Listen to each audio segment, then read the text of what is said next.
अस्सलाम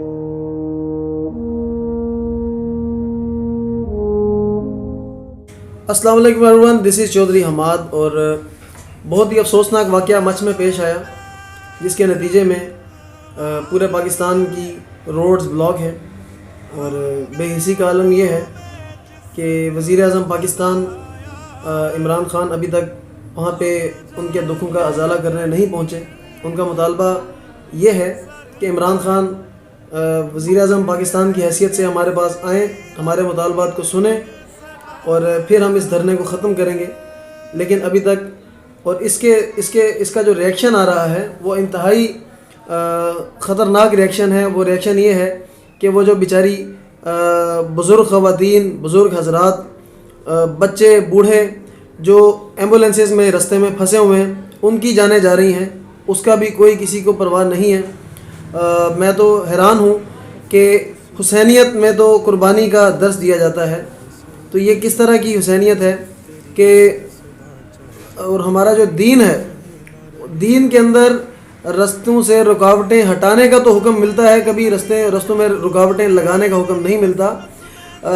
इस अमल की ये जो रोड्स ब्लॉक की गई हैं, इसकी मैं सपोर्ट नहीं करता। इसीलिए नहीं करता कि और बहुत सारे तरीके हैं हुकूमत वक्त को तंबीह करने के, उनको अपनी तरफ बुलाने के। आप गवर्नर हाउस का घेराव कर लें, आप वज़ीर आज़म हाउस का घेराव कर लें, कुछ भी और कोई अपनाया जा सकता है, लेकिन आम आवाम को परेशान करना किसी जगह पे, किसी दीन में, किसी मज़हब में नहीं लिखा।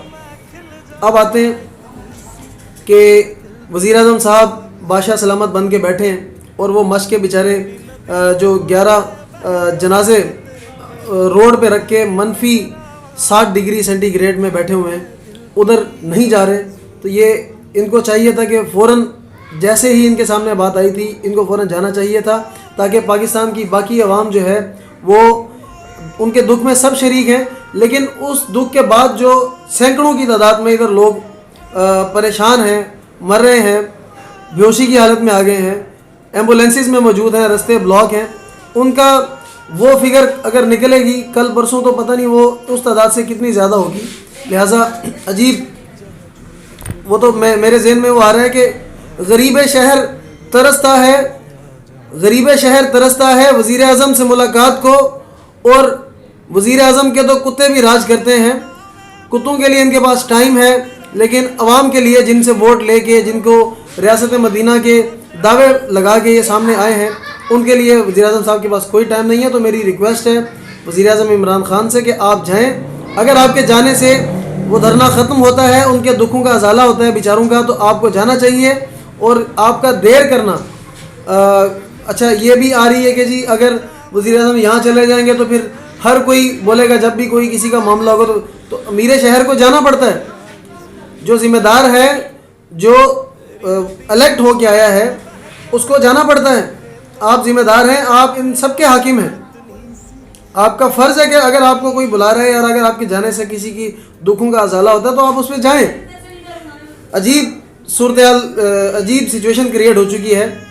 हबीब जालिब ने सही कहा था कि ए चांद यहाँ ना निकला कर, गुमनाम से सपने देखा कर, इस देश में अंधे हाकिम हैं, ना सुनते हैं ना नादिम हैं, ना वो लोगों के खादिम हैं, है यहाँ पे कारोबार बहुत, इस देश में गुर्दे बिकते हैं।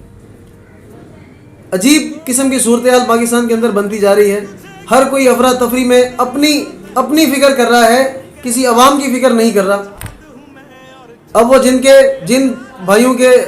बहनों के वो अजीज़ जो हैं वो शहीद हुए हैं, इतनी बेदर्दी के साथ उनको शहीद किया गया है। मैं ये समझता हूँ कि मेरा शक और मेरा यकीन सिर्फ इसमें एक बंदे को ज़िम्मेदार ठहरा रहा है, और वो है, बंदे नहीं, एक इदारे को, और वो है भारत की एजेंसी रॉ।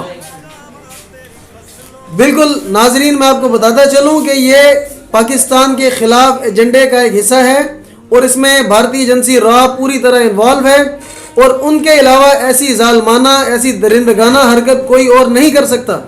लिहाजा हमें सबको मिलके भारत के ख़िलाफ़ और रॉ के ख़िलाफ़ जो है वो कोई स्ट्रेटजी बनानी चाहिए हमारे इदारों को और हमारी आवाम को, ना कि अपने ही लोगों को परेशान करना चाहिए। आपका बहुत शुक्रिया। मज़ीद यहाँ पे सिर्फ एंड में इतना कहना चाहूँगा, रिक्वेस्ट करना चाहूँगा वज़ीर आज़म से कि यार खुदारा जाओ اور ان کے دکھوں کا ازالہ کرو اور یہ دھرنے ختم کرو. آپ کی مہربانی. شکریہ.